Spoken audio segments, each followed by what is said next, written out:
कहानी चुड़ैल का आतंक। बहुत समय पहले की बात है। मीरपुर नाम का एक गांव था।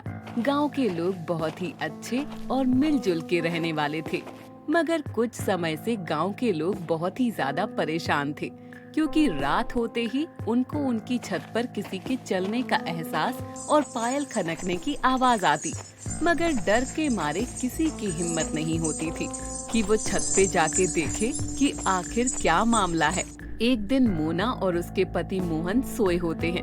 अजी अजी सुनिए, सोने से पहले सारे खिड़की दरवाजे बंद कर लीजिए। गांव में बहुत डर का माहौल है। पता नहीं कौन चुड़ैल है जो लोगों के छत पर जाकर घूमती है, अंदर ना आ जाए। चल डरपोक पागल कहीं की, मैं इन सब से नहीं डरता। अगर हमारे छत से आवाज आई तो मैं खुद छत पे जाके उस बहरूपिया को डंडे से सर पे फोड़ दूंगा। फिर रात के 12 बजते ही उनकी छत से आवाज आने लगती है। अरे काली जुबान के आदमी, बोलते ही ये आज हमारी छत पे आ गई। अरे बेवकूफ मोटी औरत, सारी हिम्मत मुझ पर ही दिखानी आती है तुझे। एक बहरूपिया चुड़ैल से डरती है। अभी रुक, मैं जाके उसे सबक सिखा के आता हूँ। तू भी चल मेरे साथ। अरे ना बाबा ना, मैं नहीं जाती। मैं अपने पाँव पे कुल्हाड़ी मारूं, मुझे अपनी जान प्यारी है, तुम ही जाओ। फिर मोहन छत की ओर जाता है, मगर वहाँ जाते ही उसकी आंखें फटी की फटी रह जाती हैं। वहाँ पर एक डरावनी चुड़ैल खड़ी होती है। आज मुझे मेरा पहला शिकार मिल गया। आज तो मजा ही आ गया। अब तेरे शरीर की मदद से मैं सारे गांव पर कब्जा करूंगी। नहीं नहीं, मुझसे गलती हो गई। मेरे बीवी बच्चे हैं, मुझे माफ कर दो। तेरी हिम्मत कैसे हुई मेरे सैर के टाइम में मेरे सामने आने की? अब तुझे सजा मिलेगी। और फिर चुड़ैल उसे अपने साथ ले जाती है। मोना मोना। अपने पति की आवाज सुनकर मोना खिड़की के पास आती है और बाहर का नजारा देख के वो हैरान हो जाती है। वो देखती है चुड़ैल उसके पति को अपने साथ ले जा रही थी। हाय हाय हाय हाय, मैं लुट गई, मैं बर्बाद हो गई। वो तो मेरे पति को ही ले गई। अब मैं क्या करूं? हे भगवान। सुबह होने पर ये बात सारे गांव में फैल जाती है। अरे भाई, पता नहीं चुड़ैल मोहन को कहाँ ले गई होगी। मुझे बहुत डर लग रहा है। मुझे लगता है वो चुड़ैल खा गई होगी मोहन को। अरे भैया, डरने की जगह हमें समझदारी से काम लेना होगा, तभी हम उस चुड़ैल का सामना कर सकेंगे। रात होते ही कब्रिस्तान से मोहन की आवाजें आने लगती हैं। बचाओ, अरे बचाओ, मुझे कोई है। ये आवाजें सुन गांव वाले हैरान रह जाते हैं। अरे ये तो मोहन की आवाज है, पर इसे तो चुड़ैल ले गई थी। मुझे लगता है चुड़ैल ने इसे कब्रिस्तान में कैद कर दिया है। हमें चलकर इसे बचाना चाहिए। भाई, इस कब्रिस्तान में जाएगा कौन? अपनी मौत को कौन दावत देगा? हमें ही जाना होगा और मोहन को बचाना होगा। आखिर वो हमारा ही साथी है। फिर वो दोनों उस कब्रिस्तान की ओर चल देते हैं। मोहन की आवाज वैसे ही वहाँ से आ रही होती है। बचाओ बचाओ, मुझे बचाओ। जैसे जैसे वो आगे बढ़ रहे होते हैं, मोहन की आवाज के साथ साथ और भी खतरनाक आवाजें आ रही होती हैं और तेज हवाएं चलने लगती हैं। अरे मुझे बहुत डर लग रहा है। चलो यहाँ से वापस भाग चलते हैं। अब डरो मत भाई, यहाँ तक आ गए हैं, अब मोहन भाई को लेकर ही चलेंगे। थोड़ा आगे जाने के बाद वो उस जगह पहुँच जाते हैं जहाँ से आवाजें आ रही होती हैं। वहाँ एक कब्र के पीछे दरवाजा था जिसमें से मोहन की आवाजें आ रही थी। लगता है उस चुड़ैल ने मोहन को लेकर इस दरवाजे के पीछे बंद कर दिया है। चलो इस दरवाजे को खोलें और मोहन को बाहर निकालें। जैसे ही वो दरवाजा खोलने लगते हैं, साथ वाली कब्र से एक डरावनी चुड़ैल उनके सामने खड़ी हो जाती है।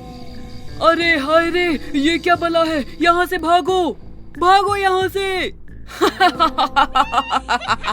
वो भागने की कोशिश करते हैं, मगर चुड़ैल अपने जादू से उन्हें एक जगह चिपका देती है। अरे मूर्खों, तुम यहाँ से नहीं जा सकते। मैंने तुम्हें अपने जादुई शक्तियों से चिपका दिया है। मोहन की तरह अब तुम मेरा भोजन भी बनोगे। चुड़ैल, पर इस दरवाजे से तो मोहन की आवाज आ रही थी। हम तो उसकी आवाज सुनकर यहाँ आ गए। हमें माफ कर दो। वो तो मैंने गांव वालों को भोजन बनाने के लिए चाल चली थी। मुझे पता था गांव वालों को मोहन के बारे में पता चलेगा और तुम लोग ऐसे आ जाओगे। तुम इंसान बहुत चालाक होते हो। तुम अब छत पर नहीं आओगे, इसलिए मैंने तुम्हें यहाँ बुला लिया। मैं हूँ इस कब्रिस्तान की जिंदा लाश। अब सारे गांव पर मेरा ही राज होगा। फिर वो चुड़ैल उन दोनों को अपने साथ अपनी कब्र में बंद कर लाती है। दोनों को वापस ना आता देख बाकी गांव वाले डर जाते हैं। भैया मुझे लगता है उन दोनों के साथ भी उन लोगों ने वही किया है। भैया मुझे लगता है उन दोनों के साथ भी कोई ना कोई होनी हो गई है। अब तो मोहन की आवाज भी नहीं आ रही, एकदम सन्नाटा हो गया है। हाँ भाई, अब लगता है गांव के पंडित के पास चलना चाहिए। वो ही इससे छुटकारा पाने में हमारी मदद कर सकते हैं। फिर वो सब गांव के पंडित के पास जाते हैं। पंडित जी, हमारी मदद करें। गांव में कोई चुड़ैल आ गई है। उसने गांव के लोगों को गायब कर दिया है। अब आप ही कोई मदद करिए, वरना क्या मालूम वो अगला नंबर किसका लगा दे।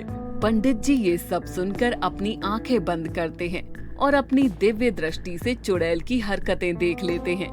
सभी गांव वाले हाथ जोड़ खड़े होते हैं। कुछ मिनट बाद पंडित जी अपनी आंखें खोलते हैं और कहते हैं, गांव में एक मायावी चुड़ैल का साया पड़ चुका है। गांव के किसी उदंड व्यक्ति ने कब्रिस्तान में जाकर उस चुड़ैल की कब्र पर थूक दिया है, जिससे उस चुड़ैल को गुस्सा आ गया है। अब वो सबकी जान की दुश्मन बन गई है। तभी वहाँ खड़ा रामू कहता है, पंडित जी, याद आया, मुझे कुछ दिन पहले सेब खाने का मन हुआ था। कब्रिस्तान में लगे सेब के पेड़ पर सेब खाने गया था। मैंने सेब तोड़ा पर वो बहुत खट्टा था। मैंने वहीं थूक दिया। ये मुझसे क्या अनर्थ हो गया भगवान। अब जो हो गया सो हो गया। अब उस कब्रिस्तान की जिंदा लाश से आजादी पानी है, वरना वो सबको निगल जाएगी। तो हम क्या करें पंडित जी? उस चुड़ैल की जान उसके मुर्दे शरीर में है। अगर हम उसके मुर्दा शरीर को जला दें तो वो खत्म हो जाएगी। फिर अगले दिन आवाजें सुनकर गांव वाले समझ जाते हैं कि ये चुड़ैल की चाल है। भाइयों, अब कुछ तो करना ही पड़ेगा। शेखर भाई, आज तुम और मैं चलते हैं। मैं उसके सामने आकर खड़ा होऊंगा और तुम उसके मुर्दा शरीर को पीछे से जला देना। हाँ भाई, अच्छी तरकीब है। उसके आतंक से गांव वालों को बचाना ही होगा। फिर वो दोनों जाते हैं। शेखर पहले ही पेड़ के पीछे छुप जाता है और शामो वहाँ जाता है जहाँ से आवाज आ रही होती है। उसके जाते ही चुड़ैल वहाँ आ जाती है। एक और शिकार। तू तो हट्टा कट्टा है, तुझे खाने में तो मजा आएगा बहुत। इतने में शेखर पीछे से आकर उसकी मुर्दा लाश को पीछे से जला देता है। तभी चुड़ैल को इस बात का एहसास हो जाता है। छोड़ मुझे, मैं कहती हूँ छोड़, मैं किसी को जिंदा नहीं छोड़ूंगी। और गांव वाले मिलकर उसकी लाश को जला देते हैं और वहाँ ही दफन कर देते हैं। उसके बाद वो सब फैसला करते हैं कि आज के बाद कोई भी कब्रिस्तान में वापस नहीं जाएगा।